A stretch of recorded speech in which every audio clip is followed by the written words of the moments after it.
And now we have to worry about this SF that has been very explosive. He's almost the only guy like really abusing this SF. You always have to think about it. We don't really see many other teams and players picking up this SF that much, but it has been looking really strong in his hands, and I don't expect it to be much different than this one. Yeah, they've gotten comfortable right now on MOUZ. It's definitely see a few of these heroes starting to ramp back up for them. We got mid one on his SF. That's proved to be very good throughout the duration of this tournament. And we've got on the other side, NAVI, circles on circles on circles. I'm seeing a Ravage. I'm seeing some Sunstrikes, some Katas, drop in a Macro Pyre on top of that. The raw pure damage that scales on this lineup as we get into the late game is incredible. And you know that maybe MOUZ still feel like they have to put up a bit of tempo, even though most of it is spell-based. Yeah, I agreed with that. I do want to see also, because both of these off laners, they're playing double melee, right? So I would like to see them do this thing where they go block enemy wave. I think that's going to be very important for the start in either of these games. Yep. So there's also Warlock Jakiro, very strong supports, right? Kind of bullying. So overall, I think this is probably the most... A little bit stronger than the Jakiro, right? Yeah, this is probably the most balanced draft I've seen for both teams in like this whole tournament. Honestly, like it looks so... Yeah, it looks like a good game of Dota, you know? Looks like good, really solid teams playing against each other. Absolutely, yeah. We're getting towards the end here, where again, every game still matters. I see some people asking, can Navi make top 8? I'm gonna give you a solid maybe. You know, I'm looking down on this one, and Navi, they're sitting at 2-2. If they win this one, they go up to 3-2, and of course, same with MOUZ. They're sitting at the same record.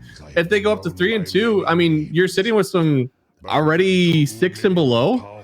So I don't see why not. I absolutely think if they win today, they win tomorrow, they could be in. I mean, if you beat MOUZ, you can beat anyone in this tournament for sure. So that's definitely. I agree with that one. And then top 8 is where you're trying to go. If you are into the top 8, then you get into the playoffs and the tiebreaker rules as well. Oh my goodness. Looks like there are going to be some single elim BO3s if it's just like a, between two teams. If there's more than that, I think there will be it will be like it could also be a bracket. It could be a BO3 bracket. Really? Bracket tiebreaker? That's what it says. Okay, so it says 7 teams have at least 4 wins. The 4 best teams by the tiebreaker score will play a single elimination BO3 bracket for the remaining slot 8 seed. Only for the 4 best teams, so Did you think I'd blunder? Yeah, the 4 best teams by tiebreaker score. Okay. You must have mistaken me. And that's the Buchholz. The Buchholz score. I'll take it. Oh, I see. Okay. We'll turn this time to our advantage.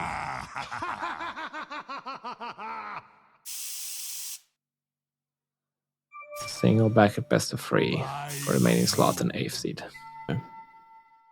Yep. And then if it's 9 teams have 4 wins, then it's the 2 worst teams, since it's like, okay, so the first one is like 7 teams have it, and there's a bunch of people that are in contention for 8. And we're trying to take 4 of those guys who are in contention for 8, and we're doing a single elim BO3. So then if you have 9 teams, then it's like, okay, we're taking the 2 worst ones here. We're going to try to find those guys by the tiebreaker score. And we're just going to make them duke it out to see which one gets to stay.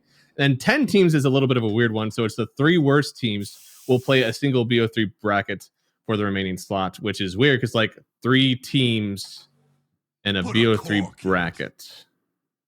Did you think I'd Yeah. You must have mistaken me That for Kunka. seems... Isn't somebody... One of them only has to play 1 game, technically. Or one that's like one is seeded then. Or what? Yeah, right? But it should be just... I guess that would be like the best... I see the best tiebreaker score would probably be like they only have to play 1 game. I guess. And the 2 worst tiebreaker scores. That's a massive advantage though. But yeah. Oh yeah, absolutely. So your tiebreaker score, and I think tiebreaker score for Buchholz is also dependent on your overall wins, and then 2 you lose to, right? Like if you beat top teams, you get a better score. If you lose to bottom teams, you get a worse score. So teams like a higher score is better in Buchholz. I haven't really figured it out. I believe so, yeah. Okay. So Falcon's sitting at 0 so if you're like and OG at 7. So OG has the advantage? Okay.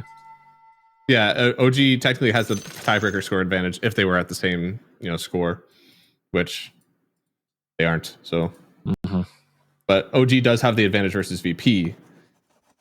His VP lost to Yandex. Okay, yeah.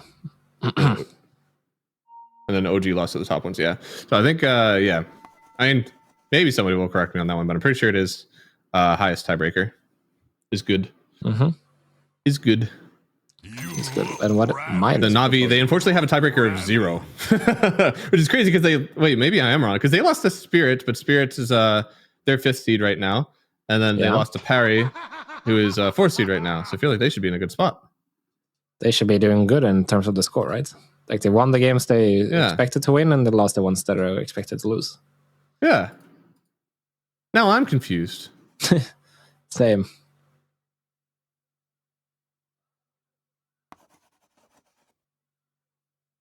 Who's this Buchholz guys anyways? What does he know? I don't know. Does he know Dota? I don't think so. I don't think so.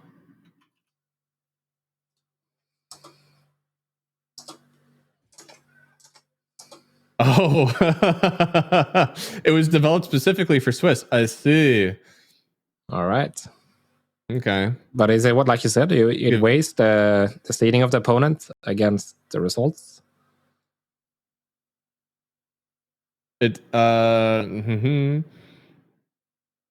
see. So it is calculated by adding the raw scores of each opponent they played and multiplying by the player's raw score. I see. So that should be like basically the person that you played, what is their seed, and then you get like a point for those losses, I think. Okay.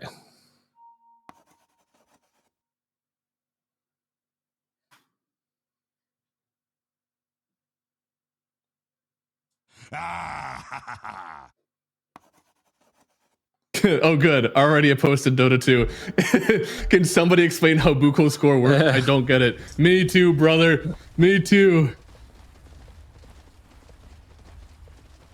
Did you find any answers in the thread? Yeah, I believe it is higher. Yeah. So it's a higher score that is better. So we're right. See? All right. Yeah. But that's still don't get it why Navi is at 0 then. Is it just because they lost 2 and 1 2? Because I think so. Like they lost. Because VP's at 0. They won 3. They won 4 and lost 1. Yeah, it might be the fact that they like lost 0-2 to Parry, and then maybe they did get some positive points for Spirit, but because they lost 0-2 to Parry, like that was the issue. Or maybe because they lost 1 game to Yakult, that also kind of hurts them. Profitable engagement. Because they did 2-1 Yakult. Yeah. Господи, допоможи. Did you think I'd blunder? You must have mistaken me for Kunka. Oh, we are still paused, huh? Yeah. Seems to be some issues still for Yamich, right? So, all right, we're just getting this camera back online. Our admin is on it. We want to see those players up front and center as we get stressed for the rune grabs here.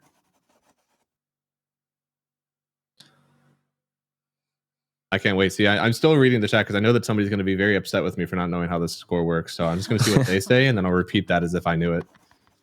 That's usually the best way to get the right answers is you go out and say something that you know is false.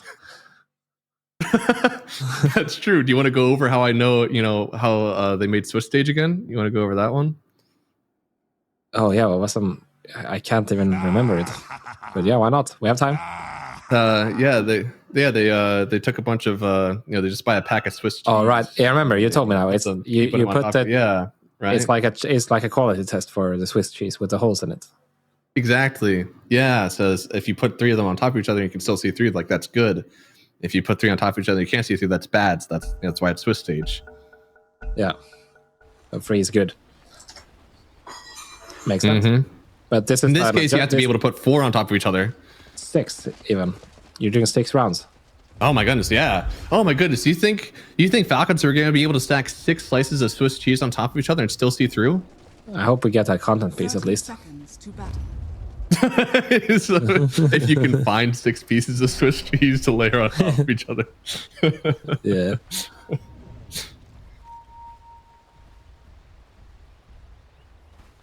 Like they are setting up the runes here. I know someone that doesn't like cheese. What? Isn't that insane? And you still know them? Yeah, Sounds like you need to cut that person out of your life. I mean, it's kind of hard. It's kind of part of family, but Oh no, it's family. Oh no. but it is disturbing. It is. I don't know if I'd be able to do that. I mean, I used to also be one of those people that would like get the blocks of like Longhorn cheese and just like get a knife and just like eat that straight up. Yeah, that's interesting. It was good. Longhorn cheese is good. Yeah, I'll tell you the most insane land snack that a person I know used to bring. Just a box of barbecue spice. What? Yeah, it's the most. Yeah, good pause, Yemich. What? He's like, what the fuck did you just? What do you mean barbecue? Like barbecue sauce or like No, spice, like the powder. Why? I don't know. Is it? Or were they snorting it? Like, what? No. Is that how they stayed fresh for their games? No, I don't know. Just I don't have the reason. I just know that it happened. That's it. Can you name this person? We need to be able to make fun of them. Who was it? I mean, it's someone in my family. So you're not gonna have a lot of trust in my family.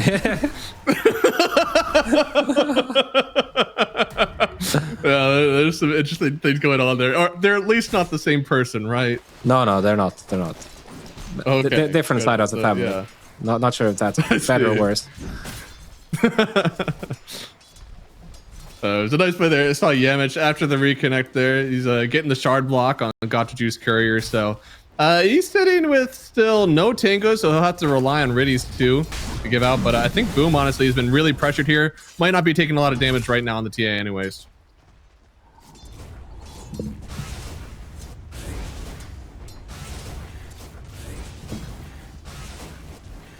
Really good start by Nico right now in the mid lane. That's really nice. SF is not really like punished for the Invoker generally, right? Like he can do well, but the Invoker definitely has the cold snap is super nice. The forge spirits are nice. If you're able to micro well, then you can pressure this SF really well. Mid one, kind of a mistake. I don't know. Maybe a mistake. He did scale his minus armor, so he actually missed some CS there. Oh. He was sitting only one CS under the tower that he got. Interesting. I mean, why not be able to toggle it? Like you said the other day, you should definitely be able to toggle it. Next patch, man, please. I mean, I don't know. There has been some spells you were never able to toggle. Yeah. Yeah, Crystallis, believe it or not, this is not his tower. He's sitting under here with PMA. He's chilling. It's the sum of your opponent's wins and losses. I see. That is honestly the best way I've ever, like, I'm trying to read a lot about it, and none of them were as simple as that. So that's actually awesome. Sum of opponent wins and losses makes so much sense. Series win-loss, not game. Oh. Okay. Wait, sum of opponents' wins and losses against what though? Like other player or like other teams, like so. Okay. If you lost the Falcons, then you're getting 5. You know? Okay, yeah, sure. I see. Yeah. Oh, Sunstrike. Oh, it didn't connect. Almost on the mark, but they still lose Riddies. That's first blood going to Yemich. Quite impressive that they were able to get this first blood in this lane. Like, yeah, right? It's not an easy lane for Yemich and Boom. Yeah. They also get the lowest. It's not anti-synergy, but it's just like it's super aggressive slow, right? But there's no tick damage really from TA, so you are missing out a little bit on what you can add to the Liquid Frost. It is true, yeah. But yeah, Tusk Centaur, not the best synergy overall, right? Jakiro kind of messes up your tag team in general. So yeah, definitely, probably not the outcome you would have liked if you're Navi. Losing a first blood in this lane for sure.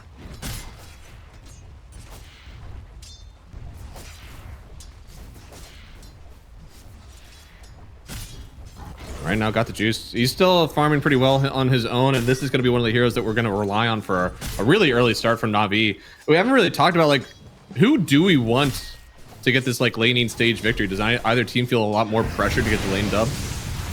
I don't think so. I think mainly it's, in terms of early game, we're going to be looking at Jamich, what he wants to do, but I think we don't need, like, a certain tempo for either. Like, everyone will be happy with it, but it's not like... Okay. It's not like either strategy is designed to be an early game strat, if that makes sense. I think a lot's gonna come down to what Jamich is able to do, and then if mid one gets the runes or not, because the Invoker doesn't abuse the runes nearly as hard as the SF does. Kind of feeds into what you said. Like this draft has been super even for both teams. Yeah. Neither of them desperately need that advantage to kind of make up for a poor draft. Yeah, I just think it looks well-rounded for both of the teams. There's no apparent like downsides of either one. Oh, Riddies again. Now this time he does give a kill over to Boom, and honestly, giving Got the Juice that solo XP, maybe not the worst thing in the world to actually hand over that kill. Oh, almost solo kill by mid one in mid lane. Oh my. Yeah, oh yeah, my. but that's it's really well done by MOUZ offlane. Honestly, they're always playing this double melee almost, and they consistently do it so well. Now Niku's in a lot of trouble potentially. This is starting to really turn up for mid one. He's scanned, but you can see how much pressure he's doing here with Jamich just being missing. Like Niku cannot even be in XP range. Larry going down here. So MOUZ, honestly, some interesting trades for them overall. I actually feel both of these pause 5s, them dying is a little interesting to me, but as long as it offers some more gold for your cores, it doesn't matter so much. And you can see TA and the Troll Warlord farming very well. Like what we need is more mid rotations, because mid one, he's going to turn up here if you don't go over and try to stop him. There's going to be a lot of tower damage. Jamich actually aggroing the wave there, so it's going to be about half your tower right there. If you're Niku on this Invoker, maybe even more. Celery actually tanking the tower with the heal, so pretty good job sustaining this catapult right now. Yeah. And that's why Haste on mid one, by the way. That's the best rune he could have found, honestly. Yeah, and now bot side Crystallis. Dude, the support's been in the mid lane for so long. He's actually going to be sacked here. PMA getting the kill. And now mid lane, are they still trying to find something over there? It's a pretty good punish by Navi, but it will cost them their mid tower pretty much here, which is, I don't know. This sucks so much if you're an Invoker. Like, you need to be in control of this mid lane. If you're not, like, if you're scared of hitting creeps in the mid lane, you're going to be in trouble in this game. Niku, he hasn't hit a creep in... One as well, like... He hasn't hit a creep in 2 or 3 minutes, you know, like at this point. Ever since the Damage left his lane.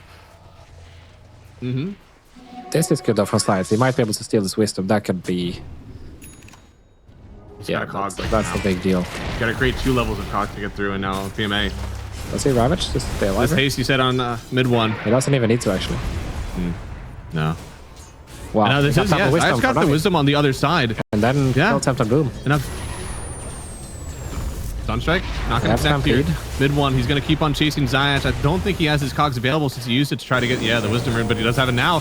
Bumps one away, trying to walk through Yamish. He's going to have to turn and hit these, but the shards, it'll actually keep him in for a second. Zayach is waiting for the gate to open, but it never will. Mid one getting the kill. Yeah, for sure. Still super worth up for sides. Getting that wisdom. Really big deal, of course. Yep.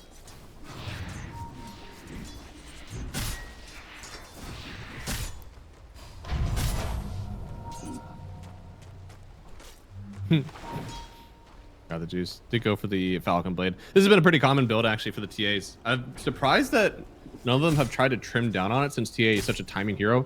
We'll often see heroes that like start going for Falcon Blades a lot, and then eventually like we see this turn down. It's like, okay, we're only going Null Talisman now because like we found out that these items that we want are very important. Yeah, but it just kind of feels good though, right? Like you're always be able to spam everything, spam your melds as well. Yep. See, tower under siege right now. Tide and Jakiro working together. Of course, this is one of the reasons why Jakiro is so powerful. Combine it with either one of these like super tanky offlaners, and it's usually going to be very easy for you to take down a tower.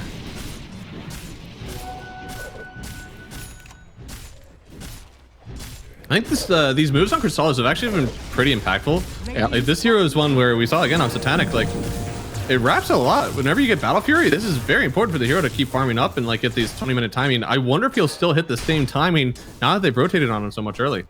Yeah, it definitely slows him down. And I wonder who is impacted more by this early game, the Invoker or the Troll?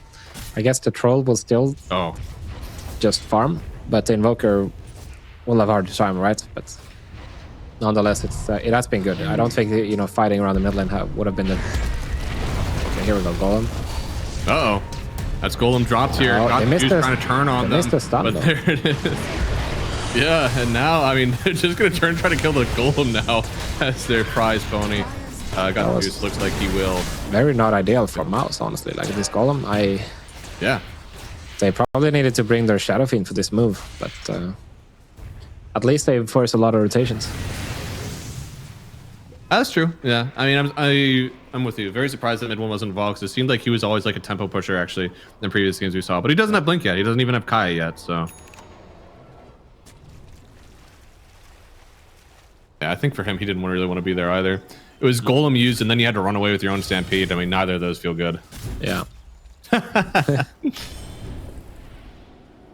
There's been way less emphasis on the ancient stacks this game, by the way, that we saw pretty much every game that MOUZ played with their Shadow Fiend, right? Like there was always ancient stacks for mid one.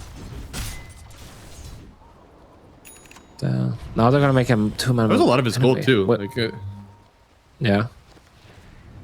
Okay, they're gonna find Ridis here at least. Damage. Oh, not the best charge. No, and now an Ice Path actually. I don't think doesn't have his ulti. Lucky them, because yeah, mid one could have died there actually had they had the Macro Pyre available. He is very low already. Yeah. This is the second time, and I am so proud of Got the Juice using the TA traps to really help defend this tower. Yep. No Stampede, so they should be able to defend this, no problem right now.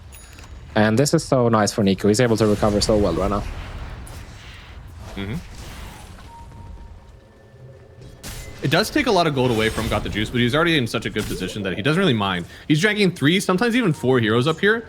Meanwhile, his Tidehunter is catching up from a somewhat poor laning stage, and definitely his Invoker. Yeah, he's got the Midas right now on Nico. That's gonna help so much. And oh, nice cogs. They keep him in the cogs. They do, but he already hit the cogs. He was able to run through it. Shard's also going to connect and keep him safe for now. It's going to have to be some sort of long-range disarm. He does connect, and there comes Got the Juice. They get the kill. Niku tipping him up. Stampede, buddy. Tornado wins. Very nice job, of course. And now the game is completely stabilized. 1 tower for 1 tower goal lead. You know, there's no deficit either way, and this does bode well for Navi, I want to say. Yeah, no, definitely. And this was, we saw, it was about a 12:30 Battle Fury. We saw last game, Crystallis, definitely a little behind from that one. But he also did go for Treads, so a little bit better on the axe swapping should help him farm up. Yeah. I'm a little surprised, but the Treads versus Tia, I thought he'd want that armor. Yeah, but Treads are just better for farming, better for objectives. So I can definitely respect that. That's true. Mm-hmm. Especially if you're aiming at Blink later, you don't really need the face boots that much for mobility. Do you think that the Treads really telegraph that like he's going to be going a much quicker Blink than usual? Not much quicker, but I just think he's going to be thinking about it. Like some trolls still, they don't go for it all the time. Then I think the face boots become quite important. Okay.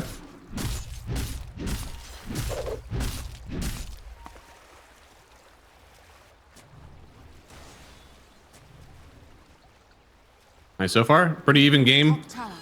Both sides still waiting for their first move, but I will say, like, this TA getting a lot of farm. She's somebody that can end up commanding the map, especially if she gets the right items. You know, she's going for the Stesso first. Doesn't have to be safe and going for like the Dragonlance first, since she's gotten so many good lane creeps. She could end up really forcing a lot of objectives with the rest of the team with this. Yeah, there's also a very limited amount of catch against her on MOUZ lineup, right? Like a Centaur stun or a Tusk Blink will not really set you up like to die as a TA. You'll still be able to just blink out of mostly anything that they have on MOUZ before mid one has a blink. So you definitely can afford to go for the Desto first. Mid one is standing on the high ground, just kind of waiting for somebody to encroach, but they're just going to watch this tower fall. I'm surprised that he's kind of like here. Which they are about to do, yeah. They are. Hookshot connecting. Wants to get close enough. Stampede. He wants to get closer with his ulti here. Wants to use the Requiem right on top of Got the Juice. Here it is. Nice. The Ravage. She's actually going to stop him for a second, but the snowball save just in time. Now the Requiem comes out. 1 raise, 2 raise. They get him. Mid one hiding in the wing, and boy, did it pay off. 2 kills going the way of MOUZ. Wow. They didn't defend the tower, but they get what they want. They knew exactly what they needed to do. They're right. They were so ready to bait boom here. Like you can tell, mid one, he just wants to see this clockwork moving across, and then as soon as he gets that, they will Stampede and Golem, and then Yamich and mid one, they have no doubts who they're going for. They're going straight for Got the Juice. You know, it tries to get the snowball here on the Ravage. Weren't able to, but it doesn't even matter. Like, as long as he gets the snowball out, then mid one can channel his ulti freely, and then he gets the, you know, the 4th and 5th race on Dota2, and then that's just, yeah, perfect fight for them. And I'm a bit worried for Navi that they're not utilizing their Invoker in these fights, right? Like, typically, Invoker plays a part in this for sure, but yeah. Oh, Boom with the micro, is that it? Yeah, no, I mean, Cold Snap, right? Like, that ulti doesn't happen. Yeah, I mean, typically when we see Tundra play the Invoker with BCM, he's like the center of the action for most of the time. But to be honest, like most of the games we see him, he's had a better game. This time, Nico was really shut down, so it is understandable that he's not in these fights, but you're gonna need him if you want to take team fights. And he's trying to get himself some golden levels still here. He is Quas Exhorts. I think he should start putting points in the Wex now. He's got those 4 points in the Quas now. Yep. Hookshot connecting. There it is. Meatball as well. Stellar, he's out. That's good goal because I think he's going for the Aghanim Scepter straight up on Niku. Interesting. So then I expect the Tide to go for Dagger as well. That's queued up too, yeah. So that's your combo then. Ravage into Catahustum. Pretty early for that, but hey, you know, if it works. I think the issue is that like once you press those buttons, you're on for a long cooldown. Yeah, I mean the key is then that he's able to get to that point where he has an Aghanims before the 20-minute Torm, right? Yep. And at this point, on BZM. Yeah, there is a chance he can get there, but he cannot afford to die. Cool. Good snowball. He's really holding it there on Yamich. He just wants to try to get something in return. Looks like Zayach. They keep running. Really? I think he's fine. Yeah. No? That's a bit of a rage column right there, my friend.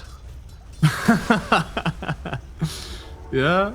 I mean, it's still really he's gonna have it for the Torm no matter what, so that's fine and all. But yeah, farming Golem. Farming Golem. Some good waves out of that one. Pipe is finished for Boom, so not going for a Dagger still going for the Lotus Orb, which is obviously amazing against Jakiro, amazing for Meld. Yamich has a Dagger, so it should be fine regardless. It goes straight into Roche. I don't know, I don't think they can make it though. Just, like, it's got to be Clockwork. Yeah. He's gonna show on a ward, I think, on this next rocket. Mid 1H is mid 1H is so nasty right now. Crystallis takes it actually. Very surprised about that. Doesn't seem like he's like pressing the issue right now. There it is. Speaking of pressing the issue, this is a very tanky setup. Boom. It is. I doubt that you have the damage for him actually, even though you had him locked in right there. If you're not willing to get close enough to drop the meatball, drop the, you know, everything. Yeah. Not really but if you do, you have to be ready for the Tusk jumping you with a SF blinking on you, and I don't think Niku wants to experience that. I think that's part of why this Axe versus could be a little weird. I think BKB is going to be necessary if you actually get close and cast your spells. Yeah. I mean, with the Axe, you don't need to be close at all. You can just play on stun strikes, but you're going to need other spells too, for sure. Yeah. This is a very slow build overall. Like no intermediate item, no Dominator, no Atos, no Brahms, no nothing. Right. Atos definitely really important in this one sometimes.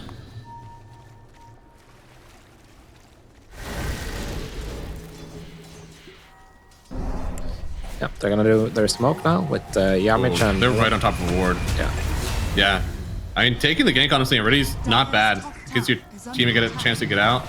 Or get a kill. I don't think you can get that. Gonna get the last word dispelled on him, but he still has, he still's got his rolling back to get on out. He's trying to hookshot in. Zayach really wants this one. Wanted to try to get the side blade hits on Got the Juice, but Niku sniping from the sky. Good job from him. This combo looks so fun to play, man. This Tusk SF, they're just balling around. They can literally kill anybody, you know? Like, if they get a punch on a core, he dies with Requiem. If it's not a core, you just punch and you do double, triple raise, they die, and you save each other, you have a stampede. I don't know. Yep. If Yamich didn't get hit by the stun strike, he wouldn't even have died, so... They're making so much space. Really Essentially playing huge read, actually. Yeah. You know, they're essentially playing 3 versus 5 right now in this engagement. You know, everybody from Navi showed up. That's like, this is why they're able to get this tier 2 right now, because they realize that Tide TP'd over, right? Yeah. Nah, really good from them. And we're thinking like, you know, you're 7,000 net worth down. You're gonna try to push the objective on this tower, but I don't think you're allowed to stay here. Yeah, no way. You only have 2 Deso charges on TA. Like, how do we get those numbers up? We have to start killing people. Oh, hit one again. Haste. That's such a nice room. And Niku, you know, like, oh.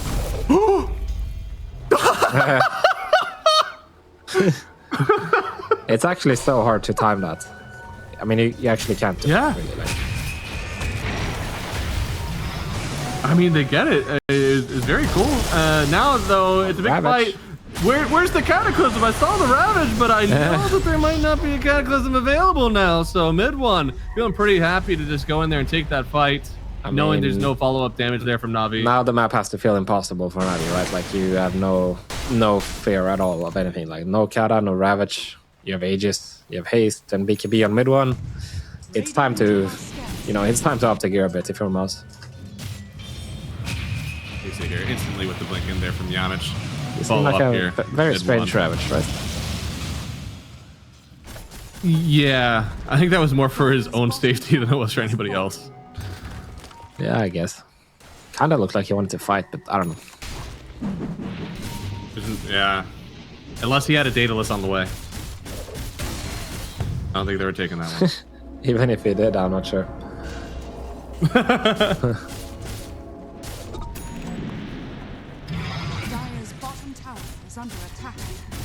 Zion, he's watching, but unless you're gonna do some sort of like hook shot tower deny, I don't think you're doing anything here.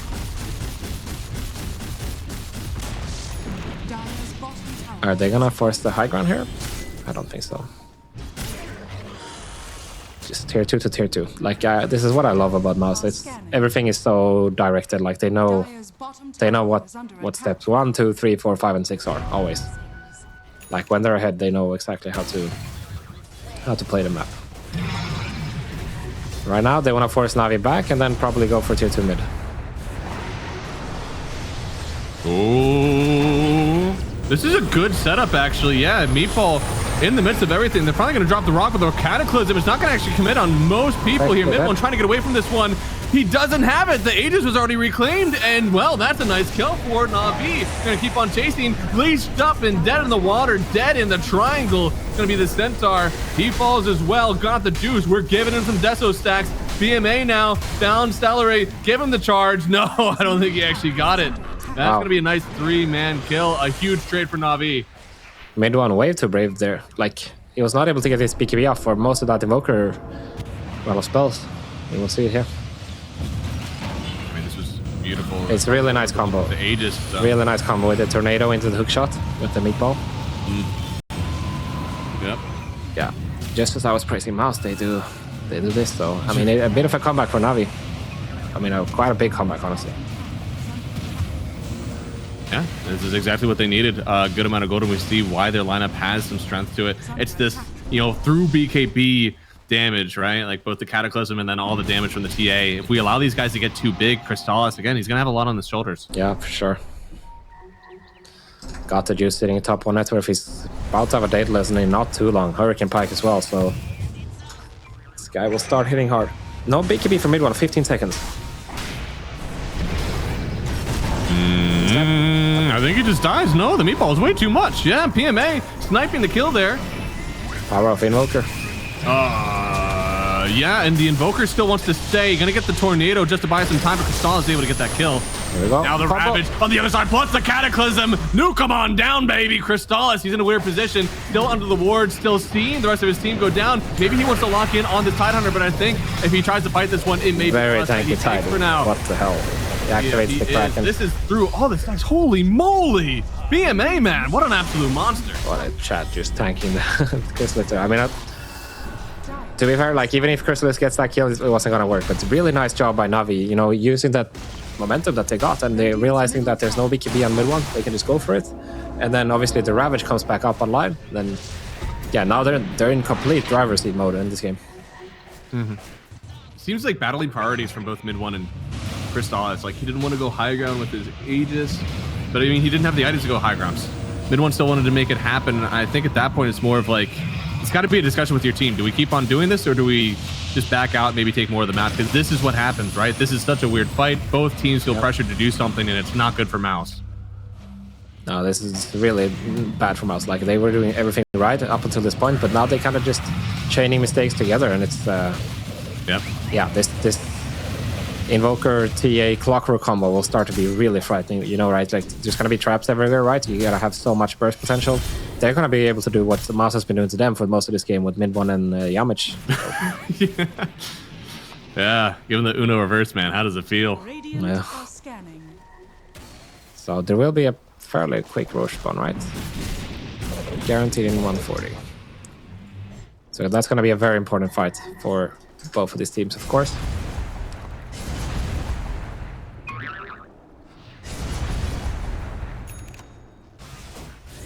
This is probably the most on the back foot that I've seen mid one in a while. It feels like he was always controlling the tempo of the map, and typically we'd be seeing a Hex coming through here.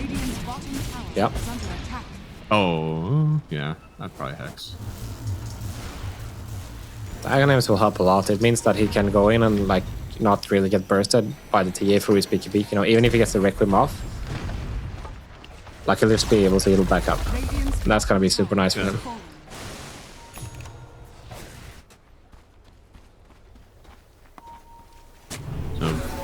Shard coming on Crystallis, actually. I like the idea of this. Like, even if you do get locked in with a Tide Hunter that, like, you're not doing much damage to, at least you'll be doing damage to somebody else. You have those extra procs of your axes. I guess so.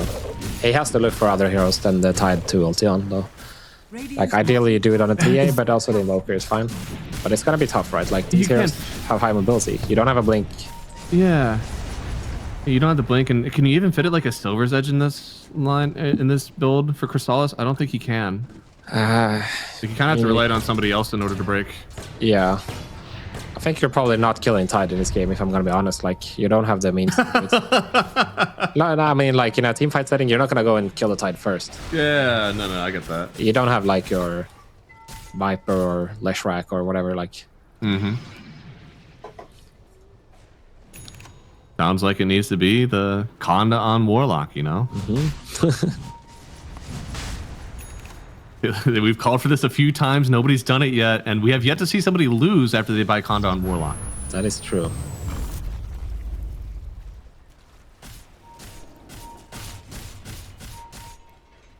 Radiant are scanning. Wisdom's about to come up here, and I do think that Navi, they're probably not as weak as they think right now, but they don't feel the pressure. I kind of agree with them that they aren't the ones that really need to make a move right now. They just need to make sure they're kind of contesting Roche, and they're already in right now. I kind of feel like Navi are stronger, though. Like, I think it's going to be very hard for Crystallis to maneuver these fights if they play it correctly on Navi. This is interesting from MOUZ. They're trying to... Oh, really nice. I don't think they can go on Tide once again. So I like this from PMA. Yeah. They're just going to ice pass him here. I think they know they can't go on PMA. He said, oh, the disarm. Oh, celery.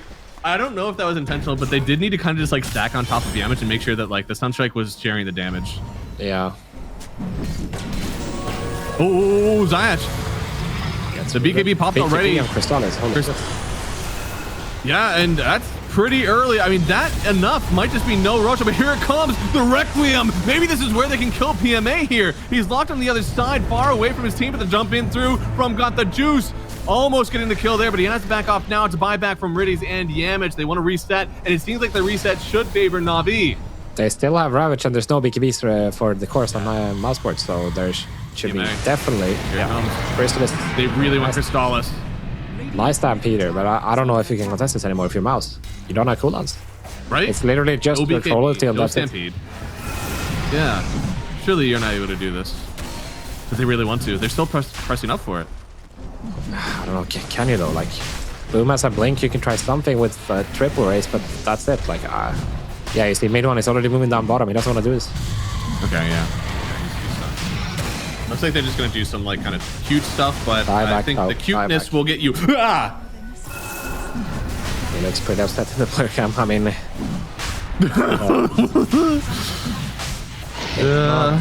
that's a hard one. Yeah, it's not what you wanted if you're a MOUZ, for sure. Like, you can losing grip of the game right now.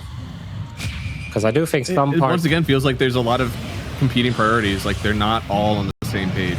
Yeah, I mean, they didn't mis-execute that fight that badly. Like, no, this one was fine. Like the BKB on Crystallis maybe was a bit early here, but he can just get ravaged at any point, right? Or hookshot into ravage. And then obviously it sucks that you lose your damage, but this is a really nice jump by Boom, right? You go into the Kiro and the Tide, but obviously you can't even kill the Tide. Like, there's no way you kill him. Oh, here we go.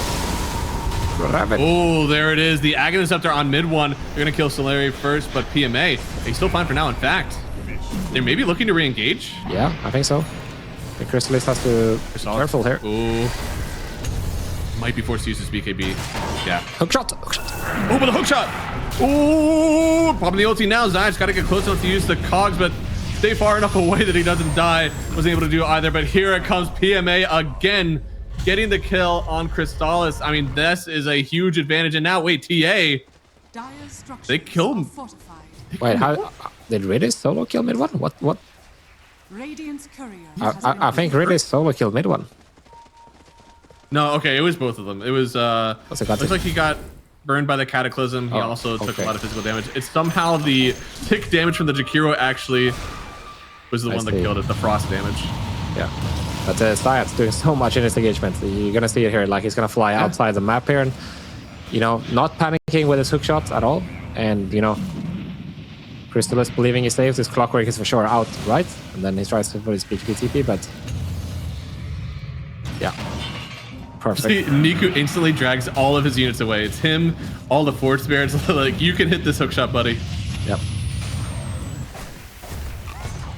Oh, and it was the Kata. I see. He kind of got caught off guard by the Kata, I suppose, on mid one, because he did take Kata damage on the recap.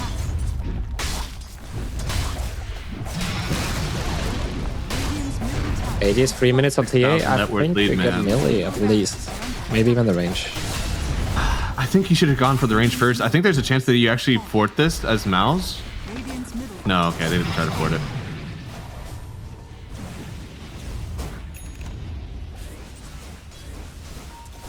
Just the one tier 2 standing right now for MOUZ.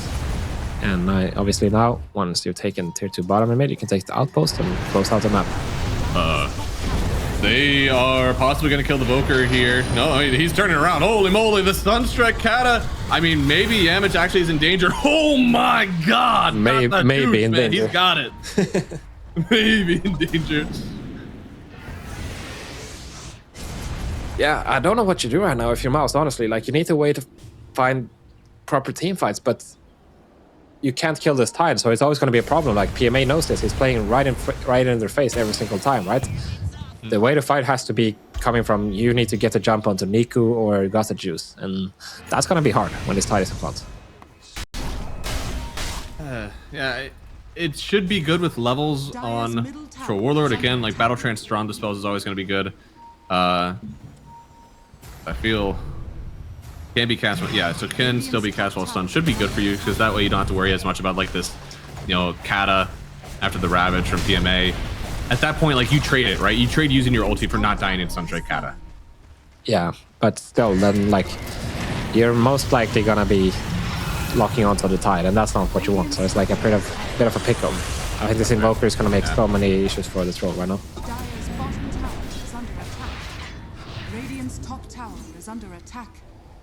She's never stopped. Something happening. Sure. There's always Crystal is down bottom. Oh? Yeah, I mean... He's using the Stampede. Oh, I think they saw him. Close. Okay, he's still out. Is there a fight happening? Yeah, okay, so there's a fight happening bot now. They do find Got the Juice. He's a little far away. I mean, you know that you TP'd some people back, but Got the Juice, yeah, he's slapping away. 30 seconds ages, so... Yeah. He's kind of playing with them. He's sitting right on top of Ward as well. They're playing really good on Navi right now. They're getting all the waves out like this. Like they were able to control bottom, the split push that was happening from Crystallis, and now they're able to go again. Radiant's top tower is falling. Navi, they're about to lose the Aegis actually. Maybe they don't feel as comfortable anymore, but yeah. No BKB. He's got off the ulti. Oh no. And there's the Ravage. He does manage to get into the cart here, but still a lot of healing to do. Hook works. Oh no, the clockwork. He finds him. The stun strike cannon. Oh lord. It's on the both of them. They both get to share that damage together. Now got the Juice trying to chase in for more here. Looks like a good E-Blade there from the Warlock, but they've caught mid one. He's forced to caught the BKB.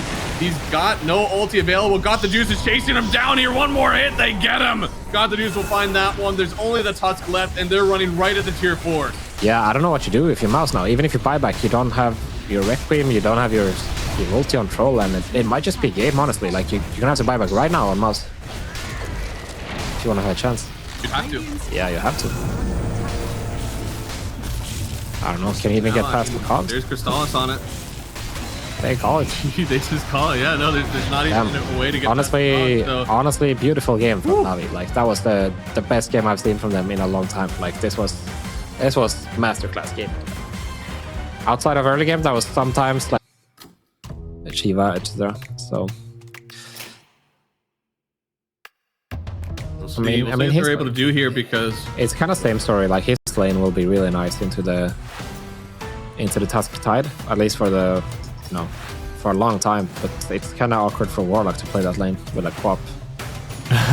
Yeah, I mean, maybe they're going to be able to aggressive. Maybe they won't. But all I can tell you is this Undying is made for lane winning, and we got ourselves maybe the best carry of the patch right now in the Dragon Knight. This guy, you give him 45 minutes. And he is just belting out physical damage, unmitigated, and there's just very few people that can actually stand up against it. This Navi lineup, it seems like their late game doesn't hold a candle to what MOUZ are bringing. So get ready to go off to the races, because I think this one is going to be smoking all over quick. Off to the races with Shadow Fiend. He's going to be... 30 seconds. Might be finding Niku first. Yeah, I think Niku kind of walked into the Shadow Fiend actually. I'm sure mid one wants revenge as well for the first game, right? Like it was a bit of a throw on his part, so yeah, definitely wants to show them what's up in this one with the Shadow Fiend once again. Yeah, I do. I wish I was in the comms for that one because I do want to know if it was like there was nothing said and then like stuff was walking high ground, or if mid one's like, hey guys, we're all here, right? Hey guys, we're gonna hit this high ground, right? We're going nobody right. else is there. You're right. It's just like nobody else is around them. Just the one banner rune for MOUZ. Actually, never mind. He's gonna be able to get it. That was strange. I was set for sure, so they should have had that one. Yeah. Well. What? Looks like they're evening out. And wow, this is an interesting Undying build. This is almost the exact opposite of what I usually see. It's just because he's playing as double melee, I think. Like, he now understands that there's no way they're going to be able to fight him straight on. So he anticipates the wave pull, and this way he's just going to be able to stick on them better. Is he going for the kill? Yeah, this is a kill. Oh, no. Oh, with the wave under the tower, too! That is unfortunate for Niku. Very, very unfortunate. Oh, man. This could be 2 waves. Yeah. Oh no, oh god. Oh, Glenn, look somewhere else. Thank you. 0 last for the Viper, and getting first blood. That is tough. That's really rough. It doesn't really get worse than that. I mean, I guess it does. Blood gold as well. He could have got a glimpse, so that's not true. What I said. The only way it could have been worse. I mean, yeah. All right, mid one is here to play, like we said, with the Shadow Fiend at least. His Shadow Fiend is very good. I've always been a fan of this since we've seen it in this tournament. It seems like he always is like a high impact in either laning stage or the game. So yeah, pretty happy. Who else would you consider to be like up there in terms of Shadow Fiends right now? I don't think there is. Dual Raise. Dual Raise? Yep. No. Dual Raise is another CIS mid laner. From what team is he again? Oh boy, he's kind of all over actually. I don't know where he is now. It's definitely one of those like not stack hopping, but isn't always on the same team. I see. Well, good news for Navi is that their top lane is doing really well right now for got the juice on his quap. Oh my goodness, I can't believe I didn't remember this. He's on the current Avalis iteration. Is there a current Avalis iteration? Oh, what's the juice? Never mind. Yeah. I don't know. Didn't they drop out of some qualifier recently? Radiant's top tower is under Yes, they did. So they I have, I haven't heard any news since November, so I actually don't know. There was what they're doing now. there was an Eki stack, but then Eki went to Pipsqueak and is playing this tournament, right? So Yeah. Yep. So this is the one that was after that. yeah. But that was about a month ago now, and yeah. Radiant's top tower I wonder where is they are under going. attack. So far, the Quapker is looking pretty good, and on the other side we have Stellari going down. That seems very surprising, actually. Yeah, right. I mean, I must have played a bit too offensively there, but yeah, they almost never want to be isolated against a battery assault from Clockwork, right? Yeah.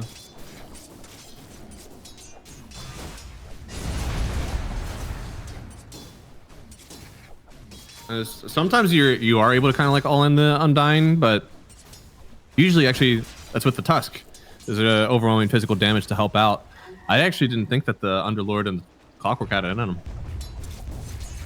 Yeah, it's tough. I mean, the only way you can do it is like if he has like three decay stacks up, you know, with the strength, there's no way to do it. But if he ever runs out of mana, which he can against Clockwork for sure, then that is possible. Like you have to remember also the Firestorm does max HP as damage, so when Underlord or Undying is more tanky, he dies faster also. So that's. I also think this is a little bit of a mistake from him. Like trading with the Clockwork is not what you want to do here. You want to always be like trading with the Underlord when you can. Yeah, typically you just want to try to focus down the road as much as you can. Yeah, like he just got a range creep tonight. I think that might be a little unacceptable. And now That's nice. Firestorm in the cogs. Yeah, this is a really good trade. They are out of mana though for Science and PMA pretty much. Got some mangoes and stuff. I mean, Actually, they have a Lotus and mangoes, but they will be able to go for a kill here in a moment once their cooldown drops. Like I'm sure they can kill Chrysalis right now if they get to touch him.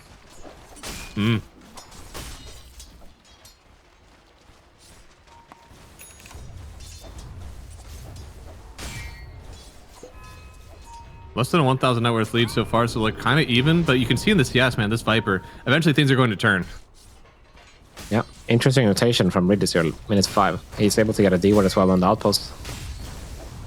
Yeah, almost as good as just getting to kill anyways. And you get a lot of He gold comes over on to next just gives game. a tango to PMA and then he gets out. That's funny.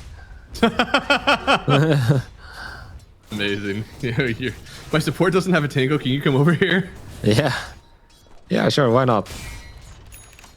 It's like Uber Eats. Portal delivery.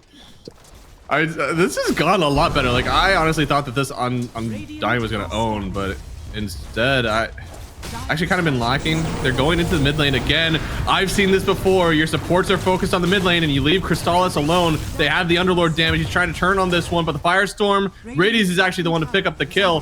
Niku's behind his own tower. He may lose again, but we know how this ended up last time. Actually, I'm way more comfortable with this if I'm Navi this game. Yeah, you understand it worked last time, but this time it's not going to be a Midas Invoker. It's going to be a Viper. Yeah. So that's the difference. I obviously Viper is here that can recover, especially with the build that he has. But Tower is under attack. yeah, I wonder if are they going to be able to get to the bottom tower based on this? Dire's middle tower has fallen. Almost got the deny too. It should, right? I mean, they actually brought in the Quap as well. Okay, mid one is sleeping. Is under attack. Yeah, so maybe this is right how now. they're adjusting this time. Last time they knew that like they gave up this tower and that was part of the issue. Got the juice, still gets the tower though, and this time you're also forcing the TP away from mid one. Surely you're able to just walk away from this one at some point. PMA trying to turn on this one. Got the juice. He's not level 6 just yet, but there it is. The ulti from mid one helping out. Raze is connecting. They're still taking a lot of damage to the fatal bonds, but they should still live. Radiant are scanning. Zaya's able to steal the Wisdom Shrine, though. I do think Radiant's that's middle tower is under attack. That's kind of worth it to trade your Underlord for this. Yeah. Yeah. Dire's top tower is under attack. Now your Warlock is I'll take 6 that if he any day. wants to with his Grimoire.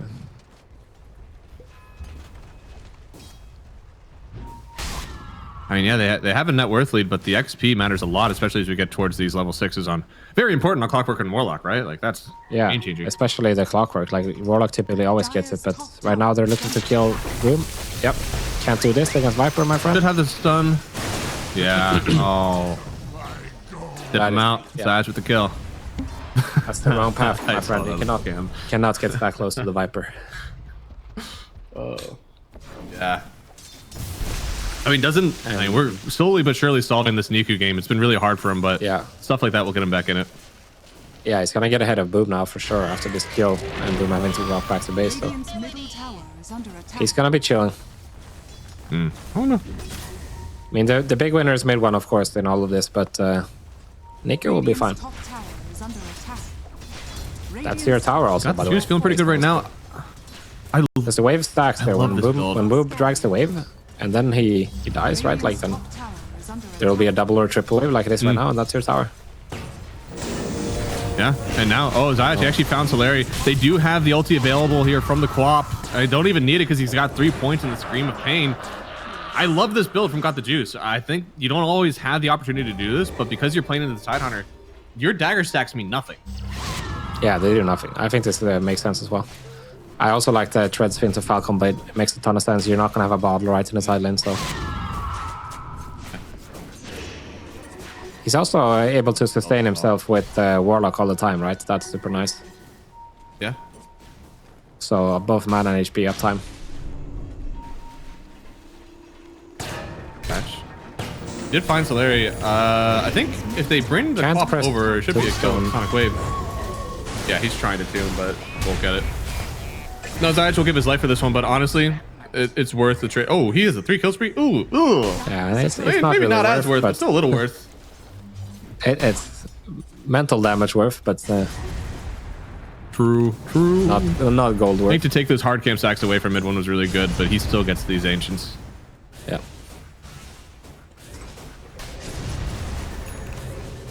Not tread switching the raises. That one will go in the replay review. Yeah. Along with the missed last hit earlier, minute 6. There's gonna be a lot of film we're gonna have to watch mid one. Yeah. Hit the books. Radiant are scanning. Looks like bot rune. It is gonna be the arcane now for Zion. It's still level 5 at 10. Not so bad, honestly. They've been getting their cores a lot of XP. You imagine you got double wisdom and you're still level 5. Yeah, these got to be some pretty farmed cores then. Yeah.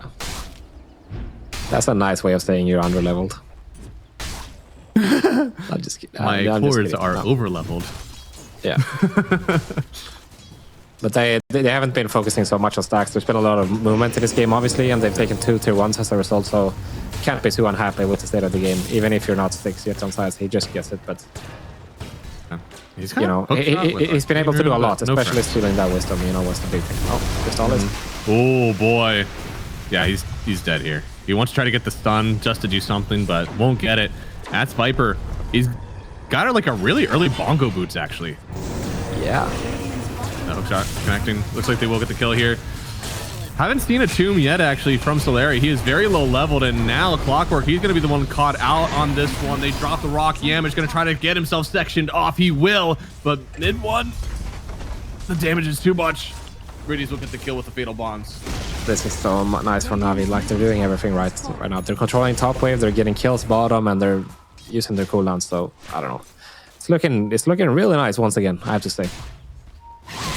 Yeah, I'm going to be really impressed with if they win this one, because this is not obviously like your traditional game. This is a last pick that just fit everything that you needed it to, regardless of meta, and honestly lacking a lot of your physical damage. If they're able to make this one work, I would be very confident going into day 3. Yeah, props to TYSL. Like, this is not a... Like, MOUZ is a very strong team, right? And they have their backs against the wall as well in this tournament, right? We did get the update that you really need to win this match if you want to have a chance to get into playoffs for either of these teams right now. Yeah. And yeah, how do you actually feel about this Viper build, the drums rush into straight Boots of Bearing? I don't love finishing the bongo boots. I feel this is like way too much of like an investment. Also, you have a Viper, or you have a Clockwork who also queued up the bongo boots, so I think there needs to be a little bit of communication here. I may have rather just seen like, you know, treads from Niku into something else, and maybe bots, and then let your Clockwork get the bongo boots. The thing is, like the upgrade, the active of it, it's not that big. Like either the stats or the active, like it gives you 15 more attack speed and 2% more movement speed. It's very redundant. Yeah, and you get the Tusk here. Like, isn't just Tread's Hurricane Pike like that deals with it way better than the bongo boots? I mean, I'm fine with the drums. I don't mind the drums, but I don't think you need to upgrade to to the boot. Like, just keep the drums like they are. Yeah. Like you have slow immunity, right? But you don't need that for anything here. No, you just need to get away from get out of the shards. Like I think this item kind of needs a buff actually for you to ever upgrade. You know. This is how I feel. The recipe needs to go down I see it a lot. So there has to be a reason. Like I saw Bat Riders do it as well. Core Bat Riders. Like I get it, but if you think about it, like the removal of charges on drums is a nerf to the Boots of Bearing, right? Because that was one of the upsides of that. Yes. Yeah. You wanted to get to basically refresh your charges. Yeah, but now it's like, I don't know. Man, Golem for tier 2 really want this, here. huh? Yeah. Dire structures are fortified. I respect this Golem. In the impact. Ever since the game we casted where somebody pressed Golem on the tier 1 bottom and then they walked me in and they took that tier 1 as well, I'm like, all right, cool, I get it. It's Dire's top tower is under attack. I see why you'd want to upgrade from the drums to the bongo boots. Tranks, they only give you 14 health regen. Bongo boots give you 15 health regen. Yeah, that has to be it. They are going to ulti in up top. 15 permanent, not just auto That's combat. fair. That's true. Yeah, no, maybe okay, maybe that is actually it. When you put it like that. Yeah, it's like 3.2 Ring of Health or something. 3.3. Yeah. And then you also have like, so you get the slow immunity, right, on the first 1.5, which is something. And then I think the attack speed is also greater. It's 15 attack speed more from the active and 2% move speed. Yeah, so, yeah, you know, I mean, if this is genuinely all he needs, you know, maybe this is right. It's 1,700 gold though, that's the thing. Yeah, it's a lot. I don't love the price. Like, if this was a like what you compare it to other recipes, like what on Manta, like compared to Greaves, it's on that same level, and Greaves are basically unviable right now because of that. Yeah, kind of. Yeah, they have a dispel, which is nice, but whoa! Requiem. Oh, we got the Jews. Was a Requiem. He blinked into Requiem, I believe. Which is unfortunate. That is not a good way to live. Yeah. Dire's courier has been killed. They still want to go for this with the break. They just channeled this in front of everybody on Navi. Oh boy. It's kind of the same mistake that got the Juice did to kind of walk straight into them and then MOUZ do the same. Yeah, that's fair. That's just for our perspective, obviously, like we know that there's a ward on the high ground, so there's like 4 people staring at this tide, channeling the outpost. Yeah, Navi has this really interesting warding right now: 2 wards down bottom and 1 on the hill right here. So if they ever get MOUZ out of their top jungle, they're actually gonna see them anywhere they go. Oh, that's interesting, actually. Yeah, and they're smoking up towards like they're going all the way out. Here. They could. It's nighttime. Oh, they got him. Just saw they got him. Trying to keep you away, but yeah. Oh, didn't use the cogs correctly. Almost let him get away from that one. That's a huge kill. Perfect hero to get it as well, right? On Niku. That's so much gold. Yeah. He was the lowest farm before. He's back at it, right? Yeah. Yeah, for sure. Oh. Yamich getting the kill now. They're chasing after Yamich instead, and there it is. We're connecting. no blink, no snowball, no stuns. Bruh. Oh, no way. Holy moly. It's because of the level 1 poison attack on Viper. Yeah, level 1 poison attack. I think there was also an uphill miss. Like, yeah.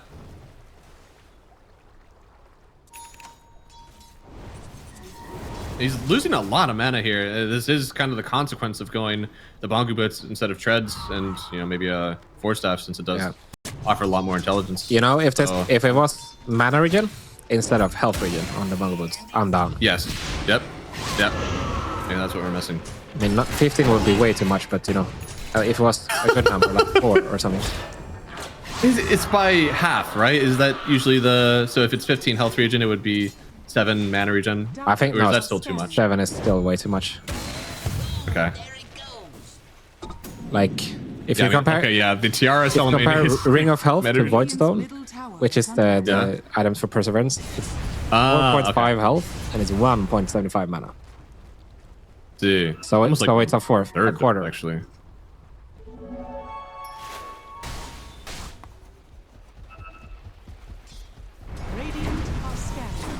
Wait, does make sense. Yeah, it's a third-ish. It's about a third. But still, like, the mana regen portion would be insane, because especially on Viper, maybe that would be too much, purposely because of Viper. Maybe. All of a sudden, this becomes like the item of the gods. Dire's top tower. It would be fun though. We have never seen the item be meta.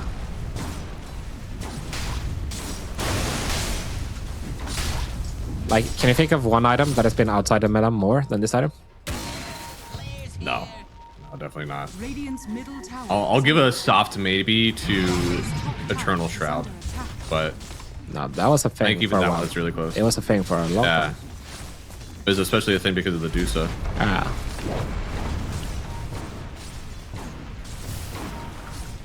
Yeah, Bongu Boots haven't been there for a long time. Long time.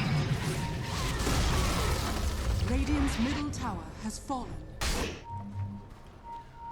Hell, even Helmdom came back before the Bongu Boots were really coming back again. Yeah. I even saw, I remember, I forget if it was at the beginning of this patch, but Halberd was actually so low that a lot of offlaners were actually just going to like straight up Crimson or not Crimson, Vanguard into Halberd. Yeah, I thought it was going to be way more popular when they introduced that change. Like, it seemed really good on paper, right? Turns out Dom is just better though. Mm-hmm. It looks like they're smoking up here. Zayach, he's going to break it on the high ground, but Aniku, if he gets too close, he could get caught in collateral. They're going to find Boom first, going to get the break down. Maybe they want to try to chain stun him here. He will not break it just yet. The stun connecting, but you haven't killed him. I think I'd be worried a little bit. He still has the ulti available. Could pop the wand, could get it out. There it is. But where's the follow-up there? Here comes this one. Channeling the ulti, the Requiem. It's good. It's on ready. PMA was able to get the pipe off, but now there comes DK with the physical damage, chasing down this Underlord. It's going to be damn near a wipe. Got the juice, blinked back behind them, actually. I don't think you wanted that. You don't want this smoke, man. He's going to try to get a kill. No, it's a team wipe for MOUZ. Yeah, I mean, they tried to kill the Tide, but they didn't kill the Tide. And what do you know? That's kind of how it goes. I mean, did this before. You try to kill this hero whenever you have no business doing it. I mean, it's just like they can kill him though. They have break, but the problem is like they have no points in poison attack. That's the thing. Like, it's level 1 poison. Yeah. Viper does no damage. Like, he does so little damage right now. I think that's kind of the issue. You can break him, but you can't kill him. Yeah, so in order to kill Tide, you need to have Underlord and Quap hitting him while Viper breaks him. So that means it's like a 4-man effort at that point, where it should really be a 2-3-man effort. Mm-hmm. But yeah. I mean, he didn't even die in the end, right? Like, it took them so long. No, there's no trade. And I mean, Quap came in there at the end trying to like salvage something, but at that point, I genuinely think you're either there for the beginning or not. Your Clockwork just broke a smoke. Like, why let the guy die, you know? Yeah. I mean, I think they need to make that call on someone that we're not killing this Tide with Viper. Like, with this skill build, it just seems... Yeah. I don't know if this is the correct build. I can't say I know enough about Viper, but I do know he's not killing Tide with his build. Sometimes that's all you need to know. Yeah. And again, I hate to bring back a build that might have worked out to help them come side, but I'm sure we all know what it is. We can avoid it for now. Looks like a smoke up from Navi. Yeah. I mean, the problem is just that they committed so hard for the kill and they can't get focused. They caught mid one. Oh, she blinked in. They have the Requiem as well, feared, but now running away. They still want to take the fight, actually. Now the TP out. Hookshot going to connect here, so they're going to find themselves a tomb kill, and they're going to find Yamich. Pipe Crimson was very important there for Gata Juice. Yeah. I can't believe he blinked in like that. Gata Juice is kind of a crazy person when he plays Quap. Yeah.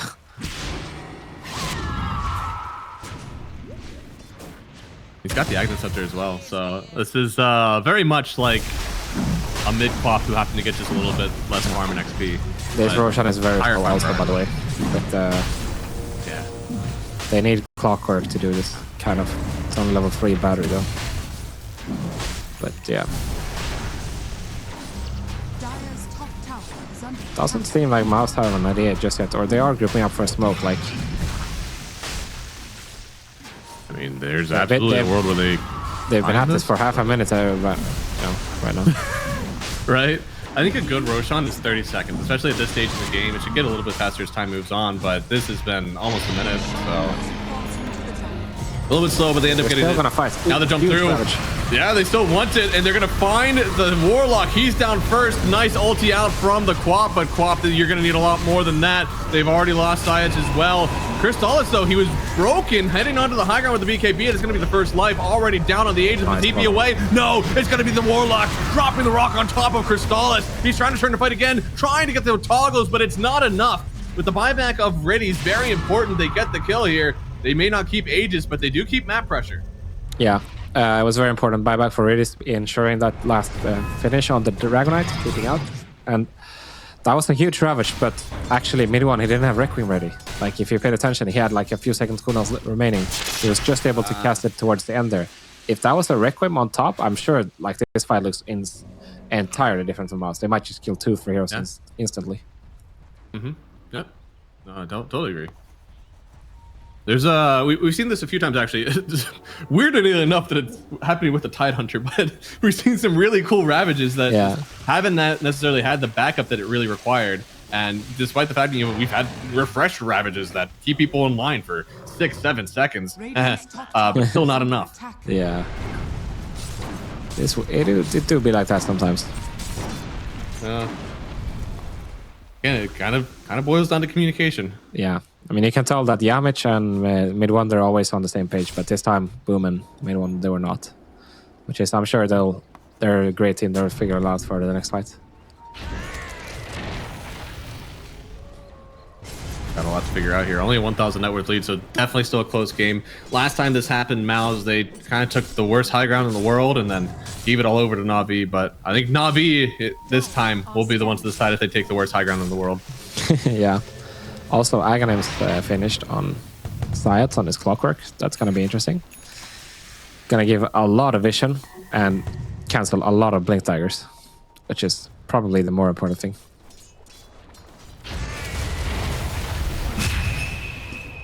Yeah, it's definitely big. A lot of visions, a lot of extra farm, especially because you're able to take creeps like that are still far away from the rest of your team, you know? You can just start channeling like rockets on Poverty Road, just taking those camps up and it's fine. Oh, the break!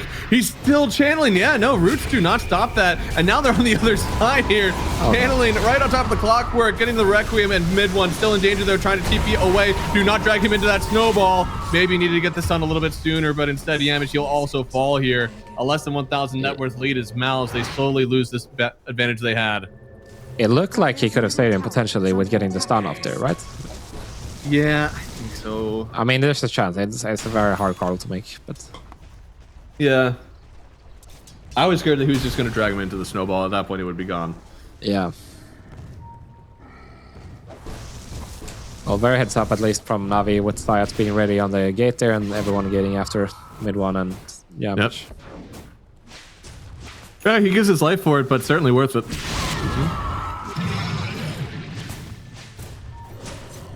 All right, let me see this Viper, man. What's he got going for him in the late game? Because surely this earlier game has not been too fun for him. His breaks have been cool. Yeah. He's definitely tanking up, and I think I would... Go ahead. He just got his poison attack now, minutes or level 16. Oh, so. Nice. He's a hero. Yeah, he can start to right click a little bit, but it's only the bongo boots, and it's like his attack speed without the active it's kind of atrocious, honestly. So he's kind of like a tanky guy that breaks people and semi right clicks right now. I mean, do you want to angle into that? Should we be going like a Scotty or something? Like, do we want to just keep tanking up for the team, or do you want to see him transition into more of like a right clicker? Because you got Quap and Underlord in your side lanes. They do right click, but it's not part of their core principles. I think he could. I mean, I guess Quap is gonna be the one going Shiva, I would have to imagine this game. So then, and Underlord is your AC. So then I would just, yeah, it should be some kind of right click item, right? Some kind of attack speed. Yeah, I think I would like that. Yeah. Yeah. Even if you want to go like you go Gleipnir first for more control if you genuinely think you need it, but I don't think you do. No, I don't think you do. I'd rather get some attack speed, but I'm not sure what item that would be actually. Like, if it was a Mar, he would have an entirely different build, right? He would have a Manta or something. That's true. Yeah. I'm not sure. I think Hurricane Pike definitely should be involved. Yeah, probably. Mid one. Oh, nice. Oh, no, he tried to TP. Now they're just going to root him up here. Here comes Got the Juice, going to claim his kill. They don't get him in the snowball. They don't want him to, right? He wanted to get out of there, but it's going to be a nice kill there for the hook up on Clockwork. And now, ooh, okay. Does get away there just barely. Damn, Navi. It's higher on time, I believe. I don't think you have the means to stop them without your SF. They're taking their chance up to the high ground. Dire's bottom tower is under attack. I feel like the supports are very farmed in this game. Yeah. Maybe that's like, okay, cool. Obviously, they're still the lowest net worths, but they're very close to their core counterparts. They're doing good for sure. And it's wild. 30 seconds. Yeah. Even if Crystallis comes back here, you can't do anything, right? If you're MOUZ. Ooh, Niku with the shard. Nice. You may not be hero damage, but you can still be some structure damage. Yeah. I like that. It increases max stacks to 8, which is pretty nice, and it gives minus armor as well. Yeah. This was just so good to keep them all involved. Yeah. I mean, mid one, he generally didn't have anything he could do. Just stuck in the wrong position against a very fast team. You know, they got this Pit Lord ulti always. You got this Clockwork looking for kills, Quap running around, Bongo Boots Viper, so everyone is fast. So it's just hard to play if you're MOUZ and you're not willing to fight. And Crystallis has got to be farming up, and I agree with his build. I think everything that he's done has been correct so far with like his item choices. Yeah. The only thing that's could have been better is maybe fights, but even so, I don't know where else he gets in, right? After the team weight they had top, I don't think I've seen like an actual good fight started by them in a while. Yeah, it's true. I mean, Crystallis has to actually completely pop off in his fights. And the only way for him to do that really is he has to avoid the break somehow, right? Like if he gets broken, then he's just going to die outside of his PKB, I feel. I suppose, yeah. I think it also depends on you starting this fight, right? Like, yeah, sure. No matter what this team has, your Blink BKB stun is still very good. And they honestly have to drop Rock and maybe Hookshot. I mean, there's always a chance because you have a lot of minus armor and stuff. Like, there's always a chance if you get a proper Ravage and Requiem on top, then everything can literally die in that. Yeah. But they are trying. Yeah, Niku. He saw mid one for a second here, keeping on the chase. Man, do MOUZ have a prayer fighting this? I mean, it's only a 4,000 net worth lead. It just somehow feels like Navi are taking advantage of all these fights. I think you do want to fight if you're MOUZ. Just a matter of can I get the jump or not? They run circles around each other. He's like, if they into the back of the triangle, here, your team is here. Oh, they do. I think you go on this Viper right now. Yeah, you do. Okay, getting the stun. This is exactly what you want here. Ravage going to connect. They've already gotten the kill on Niku. Now they want to turn for more. Midwood's going to connect on the other side. He's hitting the Roshan pit, and here comes the kills, maybe. They're getting on PMA. Big physical damage coming through from Crystallis. Got the juice. Oh, no. The ulti, all it's doing is trying to keep mid one away, but he still gets the Requiem off here. They're going to turn back onto Zide. Turning back onto Got the juice. They'll get the kill. It's another triple for Crystallis, and the DK reigns supreme once again. Yeah, I mean, that's just exactly what you needed if you're MOUZ, right? You just go on this Viper, and then there's not really much they can do on Navi to protect each other, right? Like you can see here, like PMA comes over, he tries to pipe him and crimson him, but it's never going to be enough, right? Even this Ravage, I think, was a bit overkill here at this point. And then, yeah, I don't know. at this point, you still have your BKB on mid one, you still have your BKB on Crystallis, and yeah, it's just can't do much, really. If you're ever caught in a position where like Crystallis is able to just like BKB, blink stun, and like kill that person without any hook shot, without any golem drop, like I think that was a little unacceptable, honestly, from Navi to not follow up with the stun immediately. Dire's bottom tower is under attack. Still, they don't get a Roshan or any significant objective, actually, which is strange. Not even a tier 2. No, I don't think it's that bad for Navi now, other than the fact that I still think that the late game for MOUZ is better. So now you're at a deficit, and you got to figure out a way to keep yourself back in competition.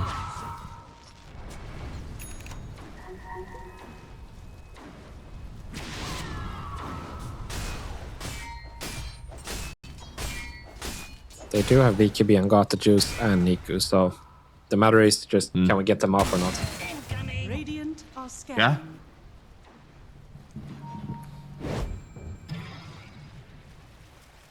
I think we really need to get some levels on Got the Juice still. I think his levels matter way more than any other items he could get right now. Yeah. He already has the Sonic Wave cooldown, and that's definitely like the first one. The next one will obviously be like the Sonic Wave damage. Yeah, that'll be amazing. The Shiva too. But then after that, he stops kind of scaling a bit. Like, one approach is that you try to find some Lincoln Sphere on Dire. That would help. Like, avoid this DK stun. But yeah, MOUZ, obviously, they know that they're stronger. They don't want to stop. They're trying to secure the bottom high ground area so that they can get the Roshan right now, which they have done successfully.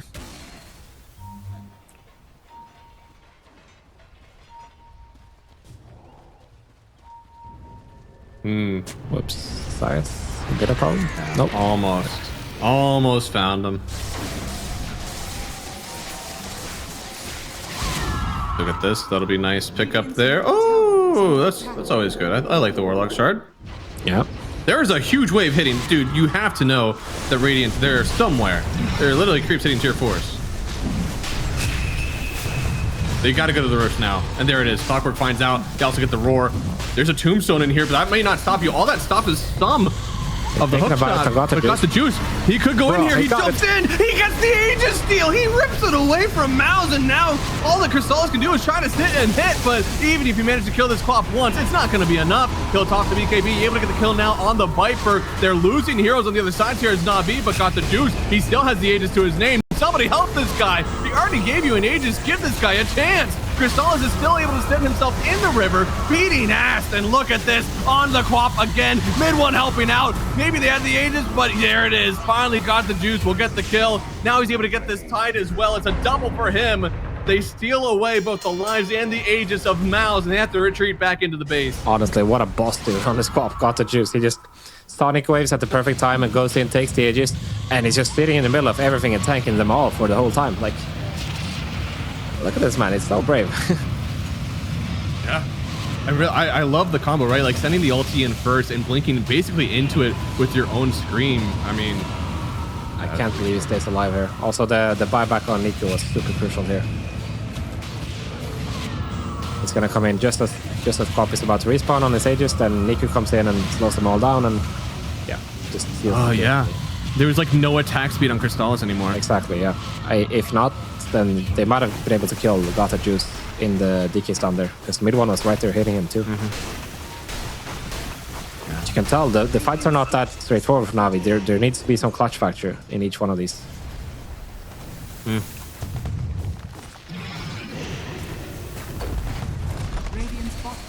Very important game here for MOUZ. Both teams sitting at 2-2. You got to have 4 wins to consider yourself in. Yeah, win or lose, literally decides be you're eliminated. Yeah, if you need a win to get to playoffs. If you don't, then you're out. Absolutely. You know, MOUZ, former tournament winners, they're definitely looking to be a contestant. But Navi, as you talked about, you know, tier 1.5, it seems like they found themselves on this cusp. If they get some sort of consistency here after working through with CUI and, you know, kind of making a lot of moves in the last few series, maybe they will find themselves in tier 1. Yeah, the potential is definitely there. It's definitely there. So I guess we see the next item that Niku is choosing. It's gonna be the Blink, which will definitely help him get the break off easier, and it can also improve his attack speed if he decides to go for a Swift Blink at some point. I have a feeling he's going to go for the Strength Blink, to be honest, if his whole thing is going to be enabling this co-op play. Yeah. Which, it's not so bad, honestly, because outside of BKBs and outside of Ravages, etc., they will have the advantage. It's just these very explosive fights that they can't really manage right now against MOUZ, right? This Ravage into Requiem and your DK blinking in. That's where you need to find a solution right now. This Underlord is so like deceptive, even more tanky than what we usually see, man. Yeah. He's got the pipe, he's got the Crimson, now the AC mixed in here. Gonna have a BKB soon, and to be honest, add on top of that 16% magic resistance from his mystical Outworld staff. Yeah, it's a lot.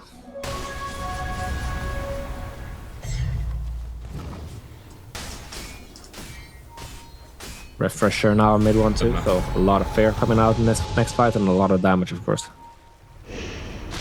Now with no Aegis on the board and you've already lost 2 racks, I mean, MOUZ, they're going to feel way more incentivized to play bottom since they want to cut these waves that are coming into base.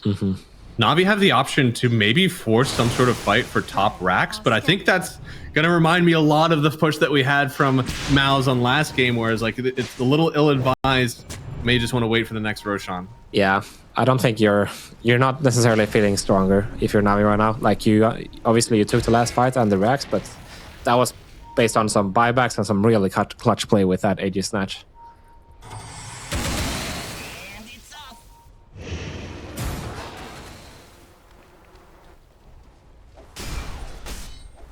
Crystallis, he's got Swiftling coming next. He's got a Satanic as well.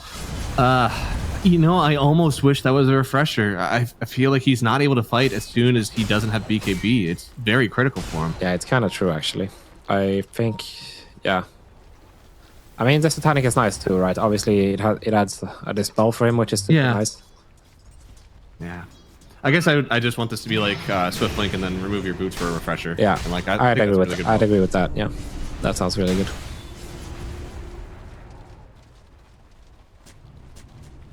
$4,000 net worth lead only. We got no buybacks on anyone on Dire, which is astonishing knowing that Navi actually has been the one winning a lot of these engagements, but they're buying out. BKB finished on Pitlord as well, so 9-second frame. That's going to be very important. Aghanims, by the way, on Warlock, so that's, you know, that increases the stun duration a little bit on the golems. Not that much, but a little bit, which is nice. Against, you know, all the fractions of seconds will matter in these fights against these Shadow Fiends. Breeze actually looks like a villain in his camp. He's like, he's got the hood up. He's got an interesting look on him. A on this, by the way, for God's juice. Oh, wow. Instead of Lincoln's, like, I mean, nobody has a nullifier, right? No, they don't. I guess this is more towards the Ravage then, like, this Lincoln's does an LV with the Ravage and Requiem. Dire are scanning. Although is 2 point. Okay, so for 2.5 seconds, he's not allowed to basically cast his ult. Yeah, exactly. It will do 0 damage. I guess it'll still do pushback, but it won't do damage. Yeah, you're not allowed to ulti during the buff. I love like every month or so you get a post from somebody who's like, why did my Cataclysm do 0 damage? And they have the buff on them. Woo! Boom, baby! That was close. Yeah, good. Good reaction. I wonder if it's faster trying to ulti than to just right click him. Probably faster to right click, right? Probably, yeah.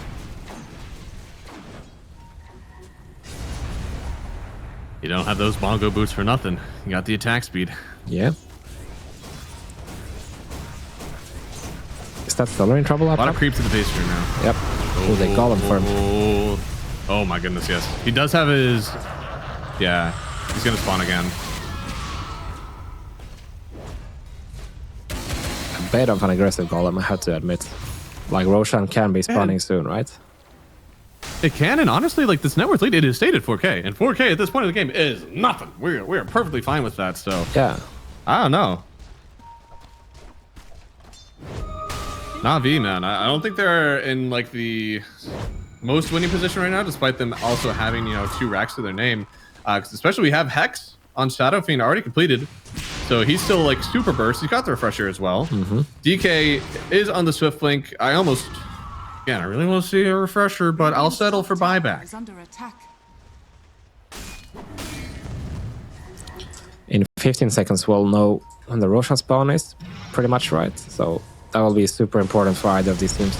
The Aegis can definitely change a lot here. Like, having an Aegis can potentially protect you against his break if you're a MOUZ, and having an Aegis on Navi will protect you against his Ravage Requiem combo.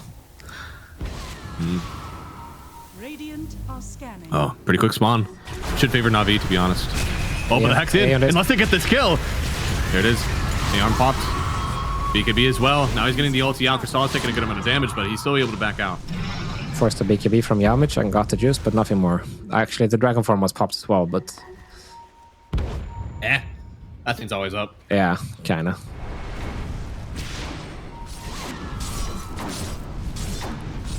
Making some sort of move actually with DK. Smoking up.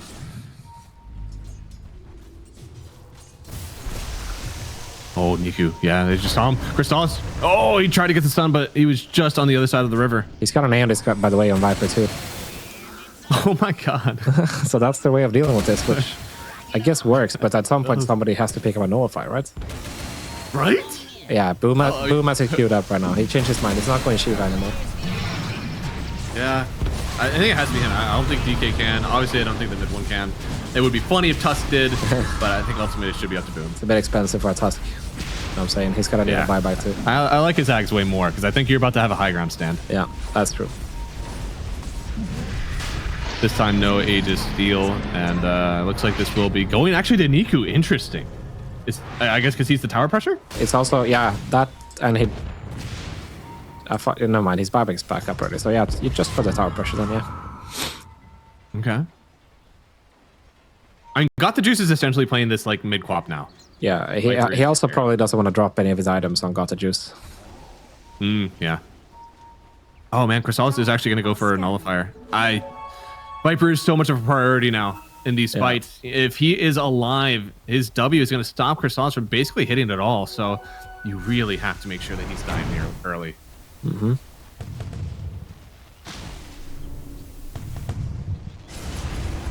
But that means no refresher like you were asking for.